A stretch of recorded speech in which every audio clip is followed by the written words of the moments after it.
ივანიშვილის რეჟიმს ბელგია საგარეო საქმეთა სამინისტროს დონეზეც აკრიტიკებს, ოფიციალური ბრიუსელი ოცნებას მოუწოდებს პატივისცეს მშვიდობიანი შეკრებისა და გამოხატვის თავისუფლების უფლებას. ბელგიის საგარეო უწყება განცხადებაში აქცენტს მზია ამაღლობელის საქმეზე აკეთებს.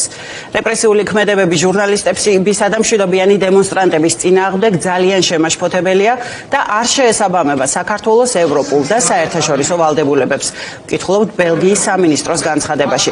ბრიუსელს რეჟიმის სახელით ჩალვა პაპუაშვილმა უპასუხა ეგრეთ წოდებული პარლამენტის თავმჯდომარე ევროპელ ელჩებს კვლავ საქართველოს საქმეებში ჩარევაში ადანაშაულებს.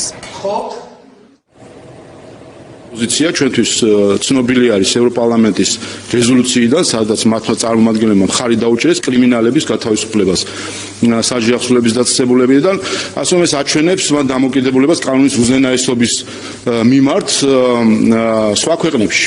იმიტომ რომ როგორც ჩანს არ ემეტება ზოგიერთ ხელისუფლებას ქართული ხალხისთვის კანონის უზენაესობა, დემოკრატია, არჩევნები, ყველას ზოგს როგორც ჩანს სურს რომ ის რაც მათთვის კარგია და იუპიტერისთვის კარგი არის, ჩვენ ალბათ ხარები ვართ და არ გვაქვს უფლება რომ ჩვენ გქონდეს მარწესრიგი და კანონმდებლობა. ბოლო პერიოდში ვხედავთ რომ სასამართლოს დონეზე ელჩების დასწრებას მათ შორის გუშინ ვნახეთ რომ ლიეტუვის ელჩი იმყოფებოდა სასამართლოზე, იმ ქვეყნის ელჩი რომელმაც რამდენიმე მოსამართლე დაასანქცია. მათ დასწრებას, ელჩების დასწრებას, სასამართლო და სხვა ელჩების წარმომადგენლებს სასამართლო პროცესზე აქვს მხოლოდ ერთი დანიშნულება.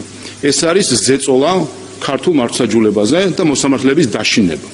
ეს არის ჩვენება იქ, რომ იქ სხედან აკვირდებიან რევიზორები და თუ კი ისინი არ მოიქცევიან ისე, როგორც მათ სურთ და რა ასურთ მათ საჯაროდაც ამბობენ, ამას მოყვება სასჯელი.